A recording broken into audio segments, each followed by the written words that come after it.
డాక్టర్లు అన్ని రకాల సౌకర్యాలు కల్పించాలనేసి ఈరోజు మేము కాంగ్రెస్ పార్టీ తరఫున డిమాండ్ చేయడం జరుగుతుంది. ఏజెన్సీలో -డిగ్రీలో చలి పడిపోవడం చాలా దుర్భరంగా ఉంది. ఎప్పుడు లేని విధంగా మంచుగడ్డల్లో చలి చాలా తీవ్రతగా ఉంది.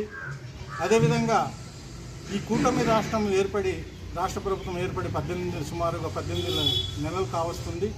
గిరిజన సంక్షేమ మంత్రివర్యులు మొదటి సంతకము గిరిజన ఆశ్రమ పాఠశాలలో హెల్త్ వాలంటీర్లను నియమిస్తానని మొదటి సంతకం చేశారు. అది ఇప్పటికీ అమలు కాలేదు. మొదటి సంతకం అమలు చేసి గిరిజన నిరుద్యోగులకి ఆరోగ్య కార్యకర్తలుగా నియమించి గిరిజన విద్యార్థులు ఆరోగ్యం కాపాడాలనేది ఈరోజు మేము కాంగ్రెస్ పార్టీ నుండి డిమాండ్ చేయడం జరుగుతుంది. అల్లూరు జిల్లా కలెక్టర్ గారు ప్రత్యేక దృష్టి సాధించాలి.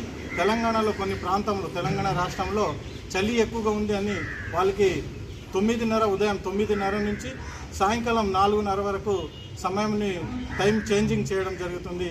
అదేవిధంగా ఇక్కడ కూడా గిరిజన ప్రాంతంలో ఈ అల్లూరు సీతారామరాజు జిల్లా పాడేరు, అరకు, మారేడుమిల్లి చాలా ఉధృతంగా చలి ఉంది. పిల్లలు ఉదయం లేగడానికి కూడా చాలా కష్టతరంగా అవుతుంది. దీన్ని దృష్టిలో పెట్టుకొని వెంటనే పాఠశాల సమయం మార్పు చేర్పు చేయాలనేది ఈరోజు కాంగ్రెస్ పార్టీ నుండి ప్రభుత్వానికి విజ్ఞప్తి చేస్తున్నాం.